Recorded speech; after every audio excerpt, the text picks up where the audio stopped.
2002년도에 그 가맹사업법이라는 법을 만들었습니다. 만든 이유는 예비 창업자들이 그 본사가 제시하는 정보가 좀 뭐 이렇게 제대로 정보도 제시하지 않고 노출을 안 하기 때문에 그런 것을 위해서 피해보는 예비 창업자들이 많았습니다. 실제로 솔직히 말씀드려서 사기친 브랜드들도 많고요. 가맹점주들 이런 문제를 해결하기 위해서 가맹사업법을 만들었고요.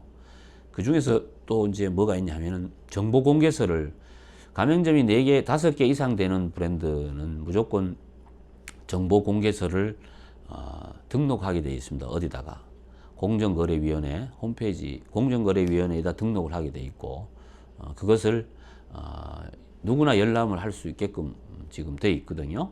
물론 이거를 내가 원하는 브랜드 이야기해가지고 거기다가 정보공개서 돌라 그러면은 법적으로 주게 돼 있어요. 주게 돼 있는데 그거 뭐 그 정도까지 가기 전에 무슨 예를 들어서 뭐 내가 관심 있는 브랜드가 있다 그러면 홈페이지 들어가서 보시면 돼요. 공정거래위원회 홈페이지 들어가 보시면 정보공개서라는 그 표시가 있는 부분을 클릭을 하게 되면요. 그 영업 클릭을 하게 되면 저게 나옵니다. 이제 제가 이게 나중에 보여드리겠지만 여기 보시면은 정보 홈페이지 들어가 보면 정보공개서라는 항목 이걸 클릭을 하면 이런 게 뜹니다. 여기 뜨면은 제가 여기 표시한 부분이 있죠. 이 부분에 들어가서 내가 원하는 브랜드 영업 표지 브랜드를 상표를 여기다가 입력을 하고 검색을 하면 정보공개서를 열람할 수가 있어요. 그러면 그 정보공개서를 보고 기본적으로 판단을 해야 돼요. 그럼 거기 뭐가 들어가 있냐? 뭐 여러 가지가 많이 들어가 있는데 일단 내가 몇 가지만 여러분들한테 좀 보여드리도록 하겠습니다. 우선은 가맹본부의 재무 상황이 나타나요. 3년치가 이렇게 나타난다. 3년치가. 그럼 여기 보면 여기 보면은 뭐 2016, 17, 18년도에 자산, 부채, 자본, 매출액, 영업이익, 당기순이익 이런 게 나타나요.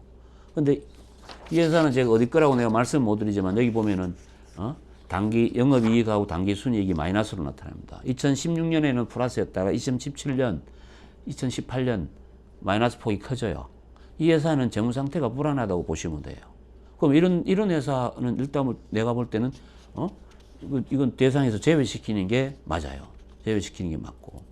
그 다음에 보면은 뭐 가맹본부에 그 임원하고 법 위반 사실이 있는지 없는지, 그 다음에 가맹사업자의 부담금이 얼마인지, 인테리어 비용은 얼마인지, 영업활동에 대한 조건, 이거는 뭐냐면 최초 계약은 몇 년을 하고 연장은 몇 년을 해주는지 이런 게 나옵니다.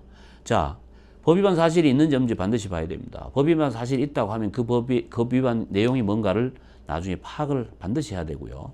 그 다음에 가맹사업자의 부담이라는 이야기는 이 가맹점을 개설하는데 내가 본부에 내야 될 돈이 얼마인가 이걸 말씀을 드리는 거예요. 여기에 점포 창업 같은 경우에는 점포 비용은 빠져 있다는 걸 아셔야 됩니다. 예를 들자면 여기 지금 이 브랜드 같은 경우는 가맹비, 교육비, 보증금, 기타 비용 합해서 5억이 넘게 듭니다. 그렇게 나옵니다. 5억이 넘게 들어요. 자, 그러면 내가 예상했던 창업 자금이, 계획했던 창업 자금이 이 자금이 해당되지 않아요. 예를 들어 2억 갖고 창업을 하려고 이 브랜드를 검색해 보니까 5억이야. 이거는 기본적으로 들어가는 게 5억이에요. 여기다 점포 비용 포함하면 7억 이상이 나올 수도 있어요. 그러면 이런 브랜드는 더 이상 제가 볼 때는 검토 대상에서 제외시켜야 된다는 이야기입니다. 제외시켜야 된다는 이야기예요.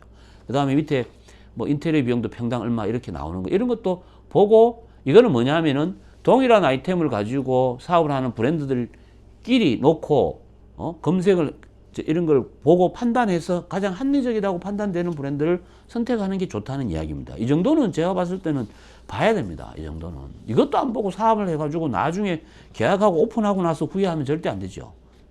절대 안 되죠. 자, 그 다음에 가맹점 변동 현황이 있어요. 이건 뭐냐면은 생긴 게 몇 개 생기고, 그 다음에 종료는 뭐 종료라는 거는 계약 기간이 끝나서 스톱하는 게 종료고요. 해지는 중간에 없어지는 거예요. 중간에 없어진다는 이야기는 가맹점 사업자가 잘못해갖고 본사에서 강제 해지시키는 방법이 있고요.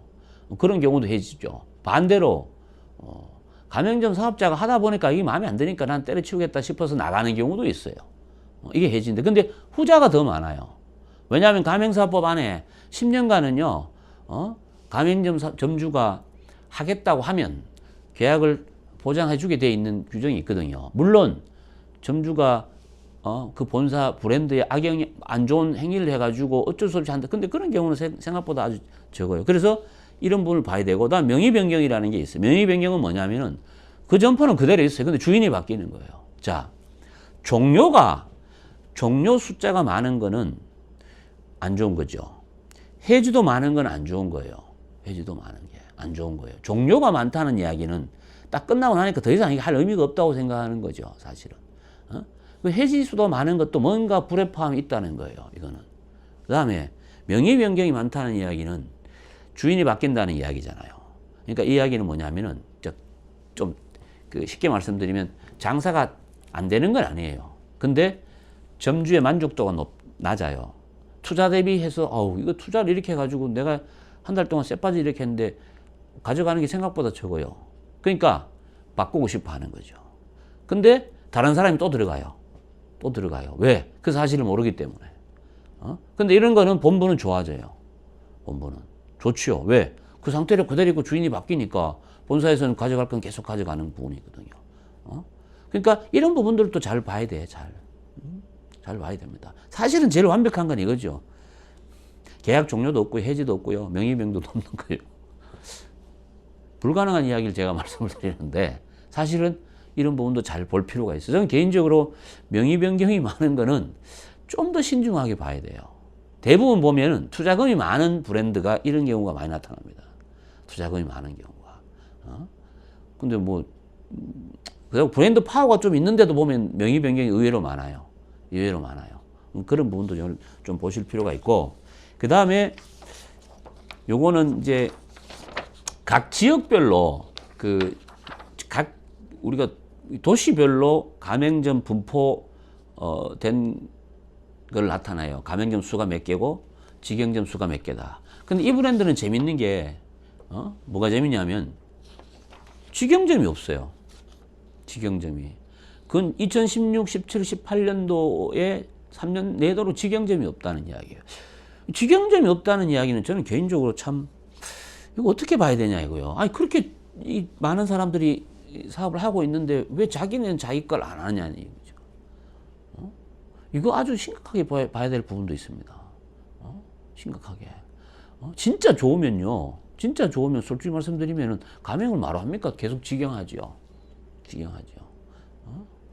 근데 기본적으로 직영은 많이 있는 거는 직영점이 수가 오히려 가맹점 수가 많다. 이거는 제가 볼 때는 좀 문제가 있어요. 그건 진정한 가맹사업이 아닌데 최소한 하나 정도는 있어야 돼요. 그거는. 왜? 그 직영점을 통해서 여러 가지 고객 반응도 체크하고 신제품에 대한 반응도 체크하고 이런 것들을 거기서 해야 되는 역할도 있거든요. 어쨌든 그런 걸 봐야 되고, 그다음에 지역별로 보면 이런 게 있습니다. 이게 많은 게 있고 지역별로 적은 게 있어요. 이런 부분들도 상식적으로 좀 봐야 돼요. 예를 들어서 어느 지역에는 상대적으로 가맹점 숫자가 적다. 이런 거를 적기 때문에 기회가 있다고 보실 수도 있지만 저는 다르게 봐요. 뭐냐면은 적은 이유가 반드시 있어요.